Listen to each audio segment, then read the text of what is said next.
बच्चे यहाँ पर ऐसे भी हैं जिनको लगता होगा कि नहीं वो क्या 10th में हमेशा ऐसा रहता है ना कि टॉप के कुछ 2-3 बंदे, फिर उसके बाद बीच वाले मीडियोकर, फिर उसके बाद लास्ट वाले, जिनको लगता है कि हम क्या करेंगे बस 10वीं पास हो जाए, बस ऐसा रहेगा। लेकिन ऐसा कभी नहीं होता है। जो लास्ट सीट पे बैठने वाले बच्चे हैं, जो हमेशा से उनको लगता रहा है कि ये हमें कुछ समझ में नहीं आता है, ठीक है, तो इसका मतलब ये नहीं कि बंदा उसका मतलब जीना व्यर्थ है। उसका अपने कोई क्षेत्र होगा जहां पर वो बच्चों से आगे है। जैसे कि जो फर्स्ट बेंच पे बंदे रहते हैं, जो हमेशा फर्स्ट आने वाले बंदे हैं, उनसे वो किसी न किसी क्षेत्र में आगे होगा। तो मेरा स्पेशली जो मैसेज है उन बच्चों के लिए है कि जो अपने आप को कमजोर समझते हैं, जो अपने आप को ये समझते हैं कि जो हमेशा ज्यादा नंबर लेके आता है, जो ज्यादा रैंक लेके आता है, बस वही सब कुछ है। यकीन मानिए कि जो अनएक्सपेक्टेड चीजें रही हैं, जो जो कीर्तिमान रहे हैं बड़े बड़े, वो सारे ऐसे बंदों ने किए हैं जो कि 10वीं तक या 12वीं तक या तो कहीं ग्रेजुएशन तक वो कुछ नहीं थे, कि अचानक एक दिन उनको हिट होती चीजें और वो पीछे पड़ जाते हैं अपने लक्ष्य के पीछे हाथ धो के कि नहीं मुझे करना ही करना है। ठीक है, क्योंकि क्या है कि जो फर्स्ट आने वाले बच्चे रहते हैं, फर्स्ट सेकंड थर्ड या टॉप के जो 10% बच्चे रहते हैं, उनको पता है कि चीजें रट लो, चीजें समझ लो आगे, क्योंकि उनके अंदर विश्लेषण क्षमता बढ़ जाती है। लेकिन जो लास्ट बेंच वाले बंदे रहते हैं वो हमेशा से खोए रहते हैं अपनी जिंदगी में, कई चीजों से स्ट्रगल कर रहे होते हैं, उनकी जिंदगी में बहुत सारी चीजें चल रही होती हैं। हो सकता है कि जो बच्चे यहाँ पढ़ नहीं पा रहे हैं, उनकी जो काल्पनिक शक्ति है वो इतनी स्ट्रांग है कि वो अपने आप को यहाँ रोक नहीं पाते हैं, वो स्कूल के अंदर नहीं रोक पाते हैं, वो कहीं और ही घूम रहे हैं। ठीक है, उनके दिमाग में कुछ और कॉन्सेप्ट चल रहे होते हैं, कुछ और चीजें चल रही होती हैं। तो सब लोग अपने ऊपर विश्वास रखें। फर्स्ट वाले चलो है ही है, इनकी तार्किक शक्ति अच्छी होती है, लेकिन जो पीछे वाले होते हैं इनकी इमेजिनेशन पावर अच्छी थी, जहां तक मेरा मानना है। और अपने आप को कभी कमजोर समझ के कभी भी नहीं बैठना है, स्पेशली उन लोगों के लिए जो लास्ट के अपने आप को 20% या 30% समझते हैं, जिनके कभी नंबर नहीं आए, जिनको कभी अच्छी सी पहचान नहीं मिली क्लास में रहते हुए, और जिनको सब लोगों ने सोचा कि ये डम है, ये ऐसा स्टूडेंट है कि इसको चाहे इतना मारो चाहे इतना पीटो समझता ही नहीं है। ठीक है, तो वो लोग अपने ऊपर विश्वास रखें और यकीन मानिए कि जैसे ये एक लड्डू है ना, आइंस्टीन ने एक थ्योरी दी थी, आइंस्टीन ने एक समीकरण दिया होता है E=mc²। ठीक है, उसका मतलब था कि 1 ग्राम द्रव्यमान में, ठीक है, 1 ग्राम द्रव्यमान में E=mc² के हिसाब से जो प्रकाश की गति होती है उसके स्क्वायर गुना एनर्जी होती है। ठीक है, तो इस लड्डू में इतनी एनर्जी है कि पूरे शाकाहारी को सैकड़ों सालों तक एनर्जी मिल सकती है। ठीक है, तो सोचिए कि इस लड्डू को पता है क्या कि मेरे अंदर इतनी एनर्जी है कि मैं शाकाहारी को सैकड़ों सालों तक मैं एनर्जी दे सकता हूँ। ये एटम बॉम्ब से ज्यादा खतरनाक है, लेकिन इसको भी एहसास नहीं है। सेम कैटेगरी आप लोगों के साथ है। सोए हुए मत रहिए, चीजों को पहचानिए, अपनी पोटेंशियल पहचानिए। ईश्वर ने अगर हमें 2 हाथ, 2 पैर, एक स्वस्थ शरीर, किडनी, लीवर सब कुछ दे दिया है, तो ये मानिए कि ईश्वर का एहसान मानिए, अपने माँ बाप का एहसान मानिए, और मतलब इस पूरी सृष्टि का एहसान मानिए कि आप इस काबिल हुए हो कि अभी आप एक सामान्य स्तर पे आप खड़े हो। अगर आप यहाँ पर ये सोच लेंगे कि नहीं मेरी बुद्धि सही नहीं है, मुझे मैथ का ये फॉर्मूला नहीं समझ में आ रहा है, वो फॉर्मूला समझ में नहीं आ रहा है, तो इसमें बस केवल आपका वहम है, इससे ज्यादा कुछ नहीं।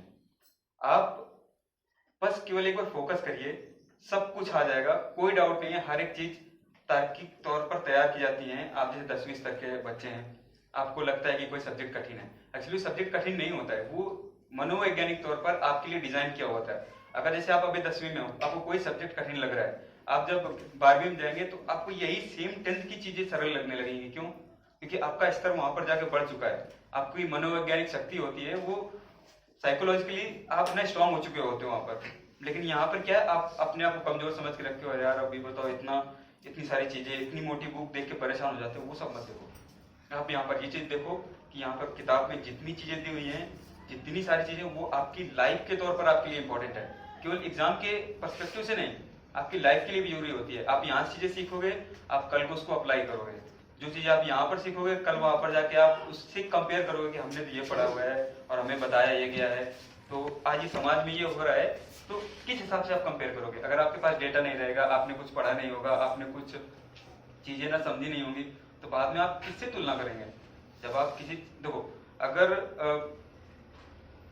अगर मैं चोरी करता हूँ, ठीक है, अगर मैं जाकर कल को चोरी कर लेता हूँ, तो आप लोग ये बोलोगे चोरी करना गलत बात है, मैं गलत हूँ। ठीक है, अगर सोचो पूरे समाज में चोरी ही चोरी हो रही होती है हर जगह, तो आपको चोरी गलत लगती कभी? यही लगता कि नहीं कमाने निकले आज, आज कमा के आएंगे 500 रुपए, कैसे आएंगे? चोरी करके। तब आपको चोरी एक सामान्य चीज लगती, ठीक है।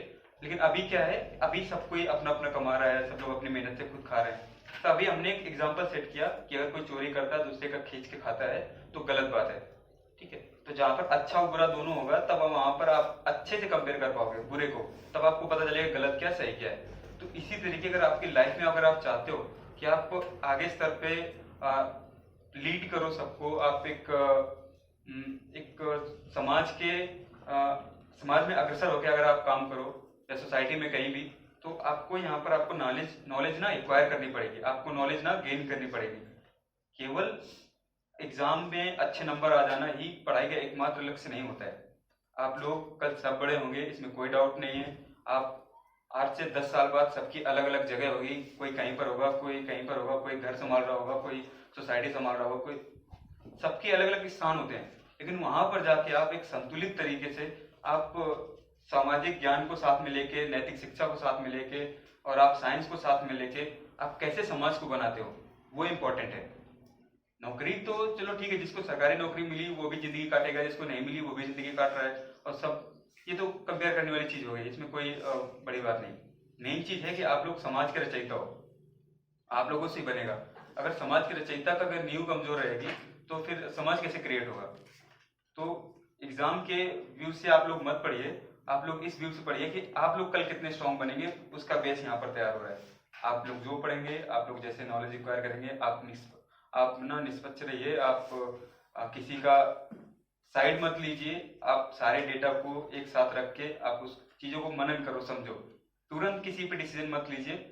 और जैसे कि आप लोग अभी 10वीं से जाएंगे, 11वीं पे जाएंगे ऑब्वियसली, तो अभी तो आप लोग अपने गांव क्षेत्र में थे, अभी आप लोग जब बाहर जाएंगे तो बहुत सारी चीजें आएंगी, आपको लोगों से डील करना पड़ेगा। बहुत सारे ऐसे बच्चे रहेंगे जो आपकी कैटेगरी से मैच नहीं करेंगे, या तो बिल्कुल बोंदू होंगे, एकदम गोलू मोलू टाइप के, जिनको संभालना मुश्किल है, और या तो फिर कुछ बहुत ही राउडी टाइप के लोग आ जाएंगे कि आपसे संभले नहीं जाएंगे, ठीक है। तो उनके बीच में भी आपको डील करना है और भोले लोगों को भी बचाना है, तो बीच में रहना है। और अभी आप लोग आगे जाके सीखेंगे बहुत कुछ, थोड़ा सतर्क रहिए और खुद के ऊपर विश्वास रखिए, विश्वास खुद का नहीं खोना है।